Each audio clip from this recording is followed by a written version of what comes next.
The morning the Duke of Ashworth arrived at Pemberton Manor to choose a bride, there were 6 daughters waiting in the drawing room. They had been arranged by their mother with the precision of a military deployment. Charlotte, the eldest, stood nearest the window where the light was most flattering, wearing a gown of pale rose silk that had been purchased specifically for this occasion and altered twice. Behind her, Harriet and Louisa occupied the settee in matching blue muslin, positioned to suggest elegance without appearing to compete with their elder sister.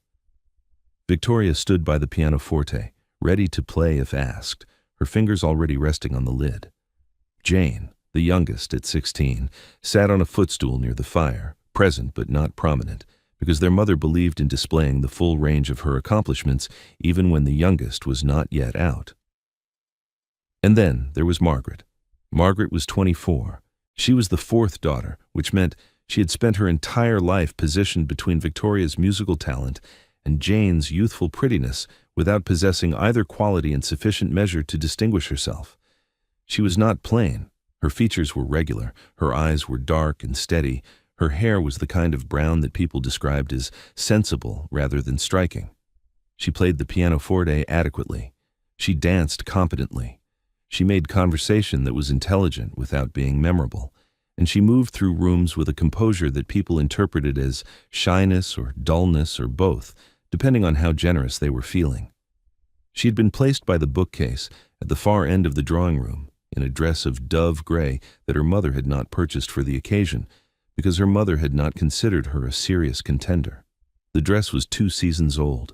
It fitted well, because Margaret was the kind of woman whose body did not change from year to year, which her mother considered a disadvantage and Margaret considered a convenience. She had been told to be present, to be pleasant, and to not draw attention from Charlotte, which was a set of instructions Margaret could have followed in her sleep. She was reading when the Duke arrived, not pretending to read, actually reading a volume of Gibbon that she had taken from her father's library, and that she was holding at an angle that allowed her to see the page without appearing to ignore the room. She had mastered this particular posture years ago. It was the posture of a woman who had learned that she would not be noticed and had decided to use the invisibility productively. The Duke of Ashworth was not what any of them had expected. He was 31, tall, with dark hair cut shorter than fashion dictated, and a face that was handsome in the way that competent faces are handsome, not beautiful, not romantic, but structured and clear and difficult to dismiss. He walked into the drawing room with the contained energy of a man who did not enjoy social occasions, but understood them as a necessary function of his position, and he was accompanied by his mother, the Dowager Duchess, who was 63 and had a reputation for speaking her mind with a directness that most people found either refreshing or terrifying, depending on whether they were the subject of it. Mrs. Pemberton greeted them. Charlotte was presented first. She curtsied beautifully, smiled beautifully, said something about the weather that was perfectly calibrated to be charming without being forward. Harriet and Louisa were presented together and performed their respective curtsies with the synchronized grace of 2 women who had been practicing. Victoria played a brief piece on the pianoforte that was technically flawless and emotionally precise. Jane curtsied with the wide-eyed sweetness of a girl who knows she is too young to be chosen, but enjoys being looked at nonetheless. The Duke observed all of this with an expression that was polite and attentive, and revealed nothing whatsoever about what he was thinking. Then his gaze moved to the far end of the room. Margaret did not see him looking at her, because she was looking at Gibbon. She was reading about the decline of Roman provincial governance, and she had reached a passage that interested her, and she had briefly forgotten, as she sometimes did when she was reading, that she was in a room full of people who were performing for an audience. "And who is this?" the Duke said. Mrs. Pemberton's smile tightened by approximately 1 degree. "That is Margaret," she said, "my 4th. Margaret, put the book down." Margaret looked up. She closed the book, keeping her finger in the page, which she did not notice, but the Duke did, and stood. She curtsied. It was a competent curtsy, neither beautiful nor clumsy, the curtsy of a woman who had been curtsying at gatherings for 7 seasons without once being the reason someone attended one. "What are you reading?" the Duke asked. "Gibbon," Margaret said, "the 3rd volume." "Which part?" "The provincial administration under Diocletian, though I think Gibbon is too generous to the reforms. The tax restructuring was efficient, but it impoverished the provincial towns, and he glosses over that rather conveniently. The room was very quiet. Charlotte's smile had become fixed. Mrs. Pemberton's fingers had tightened on the arm of her chair. The Dowager Duchess, standing behind her son, had tilted her head very slightly to one side, the way a bird tilts its head when it has spotted something interesting. "I think you are right," the Duke said. "He does gloss over it. Though, in fairness, the sources for provincial taxation in that period are limited." "They are," Margaret said, "but that is a reason for caution, not a reason for optimism. He chose to interpret the gap in the evidence as confirmation of success, which is a habit of his." The Duke looked at her for a long moment. Then he said, "Would you walk with me in the garden, Miss Pemberton?" Mrs. Pemberton opened her mouth to suggest Charlotte, to redirect, to do the thing that mothers of 6 daughters do when the wrong daughter is being asked to walk in the garden. But the Dowager Duchess placed her hand on Mrs. Pemberton's arm and said very quietly, "Let them go." They walked in the garden for 45 minutes. The first 10 were spent on Gibbon, because the Duke had questions about her argument and Margaret had answers, and neither of them noticed that they had walked past the rose garden and the ornamental fountain and were heading toward the kitchen garden, which was not the part of the grounds that Mrs. Pemberton had intended for ducal viewing. The next 10 were spent on the Ashworth estate, because the Duke mentioned the orchard and Margaret mentioned the grafting pamphlet, and he stopped walking and turned to face her and said, "You have read agricultural pamphlets?" And she said, "I have read most things. There is very little else to do in this house when one is the 4th daughter and nobody is watching." He looked at her when she said this, not with pity, not with amusement, but with recognition, the specific recognition of a man who understands what it is to be in a room without being seen. The remaining 25 minutes were spent on subjects that had nothing to do with Rome or orchards, on the sound the river made in winter when it ran high enough to reach the willow roots, on the particular blue of the sky over Derbyshire in October, on whether it was possible to read too much, which Margaret said it was not, and the Duke said it was. And this was their first disagreement, and Margaret found that disagreeing with the Duke of Ashworth was one of the most enjoyable experiences of her life, because he disagreed back with evidence rather than authority, which was something she had never encountered from a man of his rank.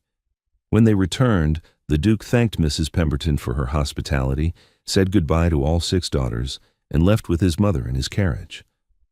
The carriage had not reached the end of the drive before Charlotte began to cry, and Mrs. Pemberton told Margaret that she had embarrassed the family by talking about Roman tax policy in front of a duke, and Margaret went to her room and sat on the edge of her bed and opened Gibbon to the page she had been reading and did not think about the Duke of Ashworth at all for approximately 15 minutes, which was longer than she expected to last and shorter than she wanted. The proposal arrived 3 days later. It was addressed to Mr. Pemberton, and it was brief and formal, and it asked for Margaret. The house went silent in the way that houses go silent when something has happened that nobody anticipated, and everybody is recalculating. Charlotte did not speak for 2 days. Harriet and Louisa exchanged looks that communicated an entire conversation without words. Victoria played the pianoforte with a ferocity that suggested she was working through feelings she could not name. Jane, who was 16, and therefore honest in ways that older sisters had learned not to be, said, "I think it is wonderful. Margaret deserves something wonderful." Mrs. Pemberton sat with Margaret in the morning room and said, with the careful bewilderment of a mother who loves all her children but has clear ideas about their respective futures, "I do not understand it." "I know," Margaret said. "Charlotte is more beautiful. Victoria is more accomplished. Even Harriet has better conversation." "I know, Mama. What did you talk about in the garden?" "Gibbon, and the drainage of the Ashworth estate, and whether Plutarch is more reliable than Livy, and the best method for grafting apple trees." Mrs. Pemberton stared at her. "Apple trees. He has an orchard at Ashworth that is not producing. I suggested a grafting technique I read about in a pamphlet from the Royal Horticultural Society." "Margaret, he is a duke." "I am aware that he is a duke, Mama. He is also a man with a failing orchard, and I happen to know something useful about it." Margaret accepted the proposal. Not because she was in love. She was not a woman who dealt in feelings she had not examined, and she had not yet had time to examine this one. She accepted because the Duke of Ashworth had asked her a question about what she was reading and had listened to her answer, and had not flinched or redirected or looked over her shoulder at her more decorative sisters. He had listened. And in 24 years of drawing rooms and dinner tables and assemblies and balls, no one had ever listened to Margaret Pemberton with that degree of attention. They were married in September at the chapel on the Ashworth estate. The wedding was larger than Margaret would have preferred, 80 guests, because a duke's wedding carries social obligations that cannot be avoided. But the Duke had consulted her on every detail, which Charlotte would not learn about until later, and which, when she did learn about it, caused her to go quiet in a different way than before. Margaret wore ivory silk with a high waist and long sleeves, and her mother's pearl earrings, and her hair pinned in the simple style she had always worn, because elaborate styles required a willingness to sit still for an hour while someone fussed with pins, and Margaret had never considered that a reasonable use of an hour. She walked down the aisle with her father, who held her arm tightly enough that she could feel his hand trembling, and who whispered, just before they reached the altar, "He is a lucky man, and I intend to tell him so at every opportunity." The Duke stood at the altar and watched her walk toward him, and his face was composed in the way that his face was always composed, careful, contained, revealing nothing. But his hands, clasped behind his back, were not still. They were moving, thumb pressing against forefinger, the small, unconscious gesture of a man who is feeling something too large for his expression to accommodate. They arrived at Ashworth that evening, and the house was lit with candles in every window, because Mrs. Harding, the housekeeper, had decided without consulting anyone that the new Duchess should see the house at its best. Margaret stood in the entrance hall and looked up at the stone walls and the portraits and the grand staircase and the candlelight reflected in the polished floor. And she said, "It is very large." And the Duke said, "It is." And Margaret said, "I shall need a map." And the Duke almost smiled, and Mrs. Harding, standing 3 steps behind them, saw it. The first weeks at Ashworth were spent learning the house and the grounds and the particular rhythms of a property that had been managed competently but without imagination for longer than anyone cared to admit. Margaret walked every corridor, visited every room, spoke to every member of staff. She learned that the second footman's mother was ill in Cheshire, and that the kitchen maid was saving for passage to visit a sister in Dublin, and that Mrs. Harding had been running the house for 16 years and had not taken a day's rest in 4. She learned these things because she asked, and she asked because she was interested. And she was interested because people had always interested her more than they realized, and more than she let on. London was where the trouble began. The Duke sat in the House of Lords during the autumn session, which meant they took a house in Mayfair for October and November, and Margaret entered London society not as a debutante, but as a duchess, which was simultaneously easier and harder than either. Easier because no one could refuse to receive her, harder because everyone who received her had already decided who she was. The whispers started within a week. She heard them the way one hears rain on a window, not every drop, but enough to know it was raining. She is the plain one. There were 5 others, and he chose the plain one. Mrs. Pemberton must be beside herself. Charlotte was right there. I heard she was reading a book when he arrived. A book. In the drawing room, while her sisters were being presented. The arrogance. She is perfectly pleasant, I suppose, in a quiet sort of way. Margaret heard these things and did not react to them. Not because she did not feel them. She felt them the way she felt cold air or a stone in her shoe, as a discomfort that was real, but that she refused to allow to govern her movement. She had spent 24 years being overlooked. Being talked about was, in its own way, a form of visibility she had not sought and did not welcome, but she understood that it was the price of the position she now occupied, and she would pay it without complaint. She attended a tea given by Lady Forsyth in the first week of November and sat for 90 minutes in a drawing room where 3 women discussed the Duke's choice as though she were not present. They spoke in the third person, the Duchess this, the Duchess that, while Margaret sat 4 feet away with a cup of tea she had not been offered but had poured for herself because no one had thought to offer. She drank the tea.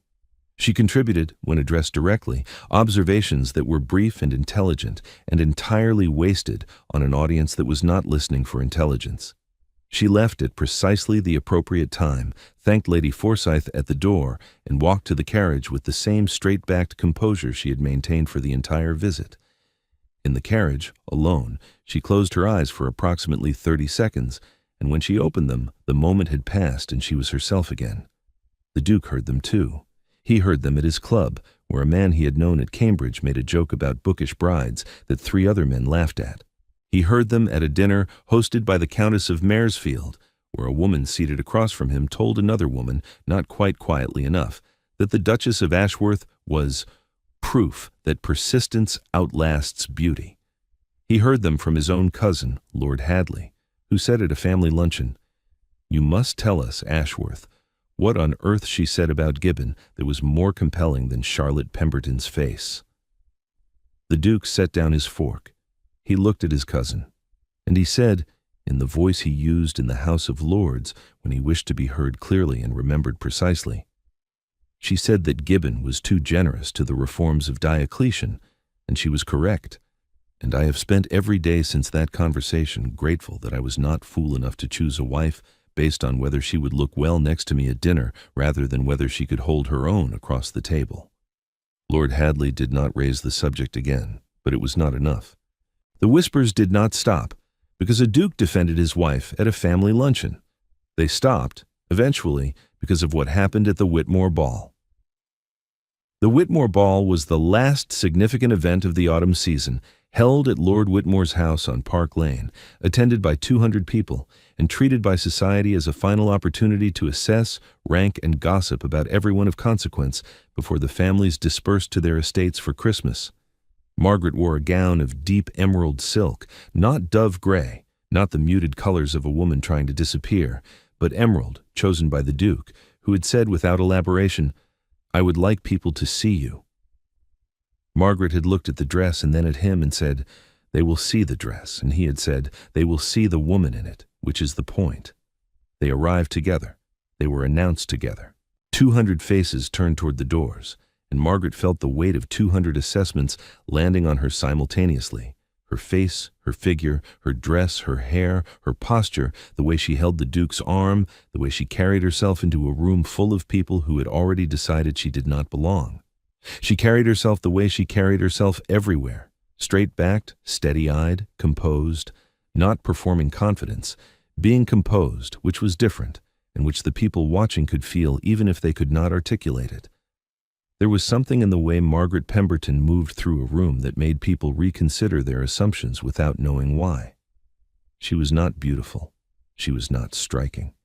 She was present, fully, unapologetically, irreducibly present, in a way that beauty sometimes obscures and plainness sometimes permits. The Duke danced the first dance with her. This was expected. It would have been noted if he had not. But then he danced the second dance with her, which was unusual, and the third, which was pointed. By the fourth dance, the room had begun to understand that the Duke of Ashworth was not performing a social obligation. He was making a statement. Between dances, he introduced her. Not in the way that a husband introduces a wife at a ball, a name, a title, a nod, a move along. He introduced her with context.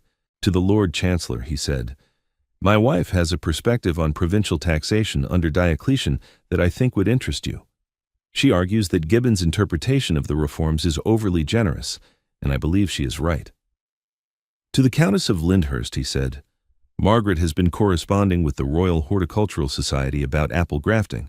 She has a method that I have implemented at Ashworth, and the results this autumn were extraordinary." To a group of 3 MPs standing by the refreshment table, he said, "If you are serious about the school reform bill, you should speak to the Duchess. She has read the proposed legislation more carefully than anyone I know, including its authors." Margaret stood beside him while he did this. She did not blush or stammer or deflect with the practiced modesty that society expected from women who were being praised. She engaged. When the Lord Chancellor asked about Diocletian, she answered with the same quiet precision she had shown in her father's drawing room, and the Lord Chancellor listened with the expression of a man who is reassessing something he thought he already understood. When the MPs asked about the school reform bill, she outlined 3 specific weaknesses in the proposed funding mechanism, and one of the MPs took a notebook from his coat pocket and wrote something down, which Margaret noticed, and the Duke noticed, and which neither of them mentioned afterward, but both of them remembered.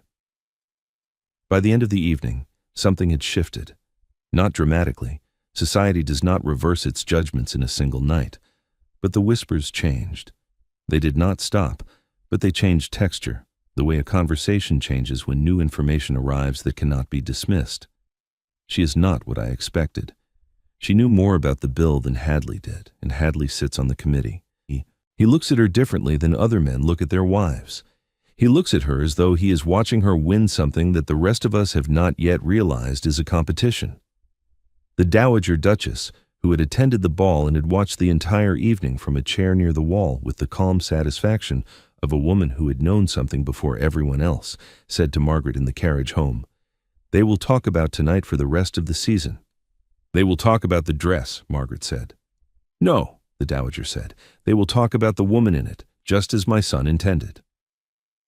The months that followed confirmed what the Whitmore ball had begun. Margaret did not become London's most celebrated duchess. She did not conquer society or win over every drawing room or silence every whisper. She did something quieter and more lasting. She became someone who could not be ignored.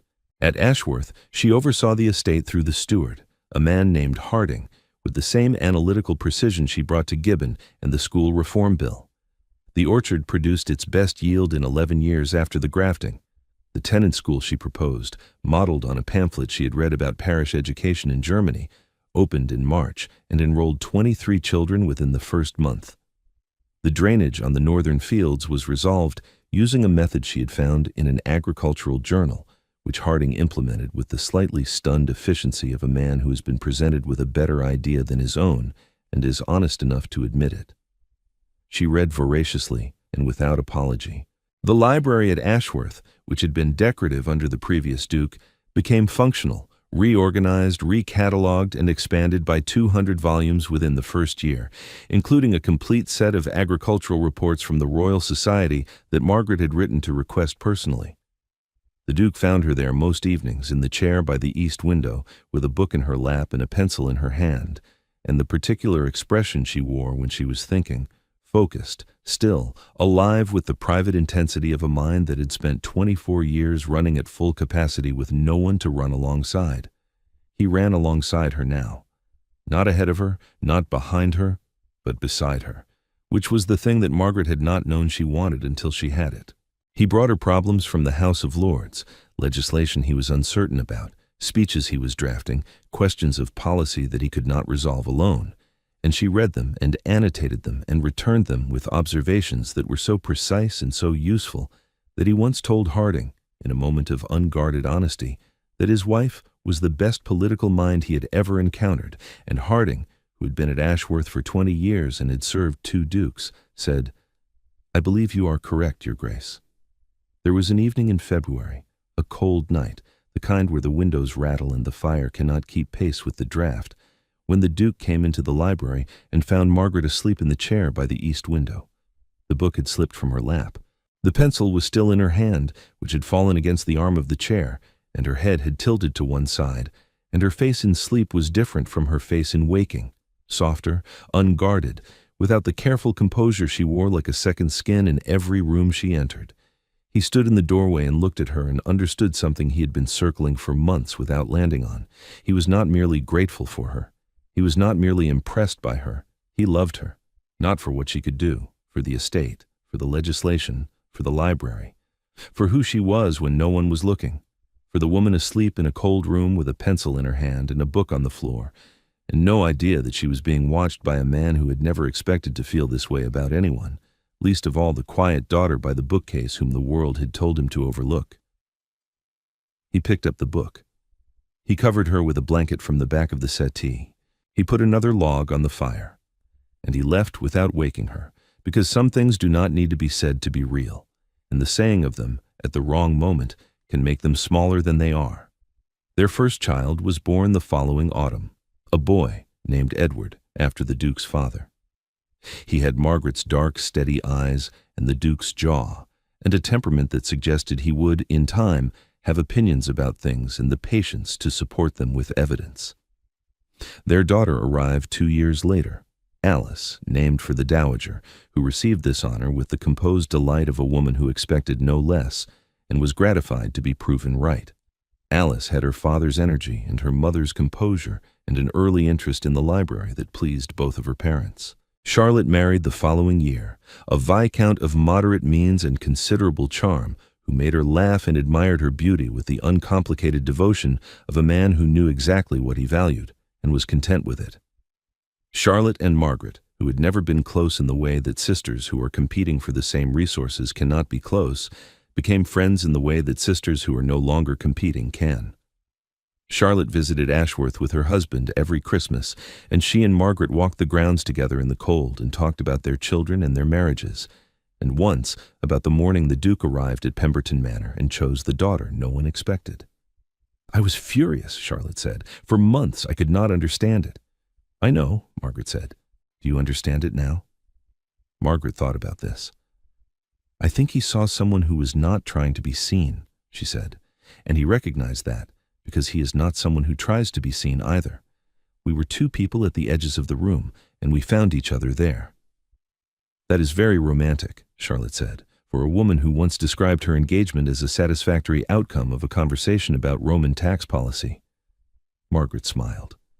It was a very good conversation.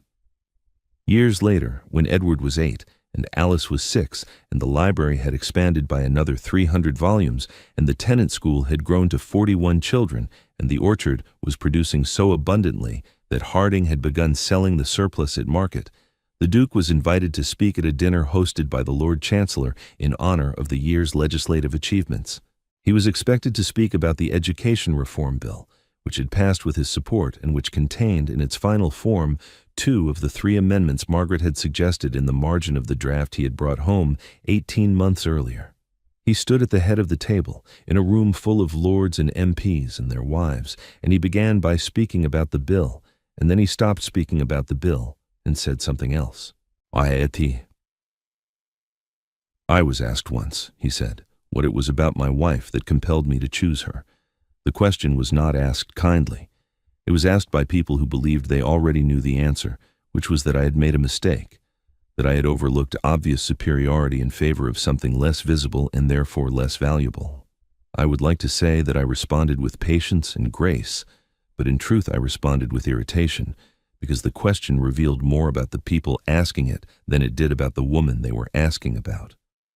The room was very still. My wife was reading Gibbon when I met her, he said. She was sitting by a bookcase in her father's drawing room, in a dress that was 2 seasons old, and she was reading about Roman provincial governance, and when I asked her opinion she gave it, clearly, precisely, without the slightest interest in whether it was the opinion I wanted to hear. I had spent the previous 3 years being told by every drawing room in England what I wanted. She was the first person who told me what she thought, and I understood in that moment that I did not want a woman who would ornament my life. I wanted a woman who would challenge it. He paused. She has challenged it every day since. She has made this estate more productive, this household more efficient, and this man, considerably, embarrassingly, irreversibly, better than he was before she arrived. Every room she has entered has been improved by her presence, and I will spend the rest of my life making certain that every room knows it. Margaret was sitting 6 chairs away. She was wearing emerald silk, the same color as the Whitmore ball, because some things become tradition not through intention, but through meaning. Her expression was the same expression she had worn in her father's drawing room when she looked up from Gibbon and saw a man she did not yet know looking at her as though he had found something he had not been expecting to find. Steady, clear, unperforming, alive. The room applauded. Margaret did not applaud. She looked at her husband across the length of the table, and he looked at her. And between them was the particular silence of 2 people who do not need an audience to know what they are to each other, but who do not mind, when the occasion calls for it, letting the audience see. Later in the carriage she said, "You did not need to do that." "I know," he said. "The bill was the subject, not me. The bill exists because of you. The amendments were yours. The research was yours. You sat at the desk in the library for 3 weeks and read every piece of evidence the committee had considered and found the gaps they had missed, and you did it because you believed the bill mattered, not because you wanted credit. So I gave you the credit because someone should, and because I am tired of rooms full of people who do not know what I know. And what do you know? He took her hand. That I walked into a drawing room, looking for a wife, and found the finest mind in England sitting by the bookcase in a grey dress, reading Gibbon, and that every day since then has been the most fortunate accident of my life. Margaret held his hand. The carriage moved through the London streets. The gas lamps cast moving light across the windows, and outside the city went about its business, indifferent to the two people inside the carriage and the distance they had traveled, from a drawing room where no one expected her to be noticed, to a table where everyone watched her husband stand and tell a room full of the most powerful men in England that the best thing he had ever done was choose the girl no one else wanted. If this found you tonight, the next one will find you too. They arrive here like a woman at the edge of a room whenever you look closely enough to notice.